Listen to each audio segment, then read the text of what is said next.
Richard Marx, the prolific American singer, songwriter and producer whose hits defined the late 1980s and early 1990s adult contemporary and pop landscape, has opened up about a pivotal early rejection that could have derailed his career as a performer. In a candid interview, Marx revealed that the legendary producer and songwriter David Foster, known for his work with artists like Whitney Houston, Celine Dion and Chicago, once advised the young Marx against pursuing singing professionally. The story dates back to when Marx was just 19 years old, full of ambition and talent but still trying to break into the competitive music industry. At that time, Marx deeply admired Foster's work and saw him as a mentor figure whose opinion carried immense weight. When Foster told him point-blank that he shouldn't sing, suggesting perhaps that his strengths lay elsewhere, likely in songwriting or backing vocals, it hit hard. Marx admitted that the comment stung because of the respect he had for Foster's judgment and success. In an era when breaking through as a solo artist required not just talent but the right endorsements and opportunities, such a dismissal from a gatekeeper like Foster could have been devastating. Despite this setback, Marx faced additional hurdles. Multiple record labels rejected him repeatedly, even though his demo tapes featured songs that would later become massive hits. Tracks like Endless Summer Nights and Should Have Known Better were part of those early recordings, yet the industry initially passed on him as a recording artist. Endless Summer Nights eventually peaked at number 2 on the Billboard Hot 100 in 1988, while Should Have Known Better reached number 3 in 1987, proof that the label's early doubts were misplaced.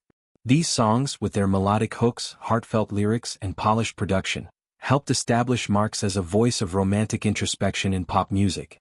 The turning point came from another music icon, Lionel Richie. Marx credited Richie with providing the encouragement he needed to push forward. When others were skeptical, Richie affirmed Marx's abilities, telling him directly, "You're good. Do it." This vote of confidence from someone who had already achieved superstardom, through his work with the Commodores and as a solo artist with classics like Hello and All Night Long, gave Marx the motivation to persevere. It's a classic tale of resilience in the music business. One influential figure's rejection contrasted with another's belief, ultimately tipping the scales toward success.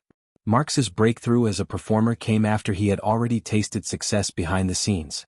In 1984 he co-wrote What About Me with the late Kenny Rogers, and the song, produced by David Foster himself, became a hit for the trio of Kim Carnes, James Ingram and Rogers. The track showcased Marx's gift for crafting emotionally resonant songs that connected with broad audiences. Ironically, the very producer who doubted Marx's singing voice helped bring one of his early compositions to life in a major way. Over the decades, Marx has built an impressive catalog. Hits like Right Here Waiting, Now and Forever, Hazard, and Hold On to the Nights solidified his status as a balladeer par excellence. He also became one of the most sought-after songwriters and producers, working with artists across genres. His journey illustrates the unpredictable nature of fame. Early rejections don't always predict long-term outcomes, and encouragement from the right person at the right time can make all the difference. Reflecting on these experiences, Marx's story serves as inspiration for aspiring musicians.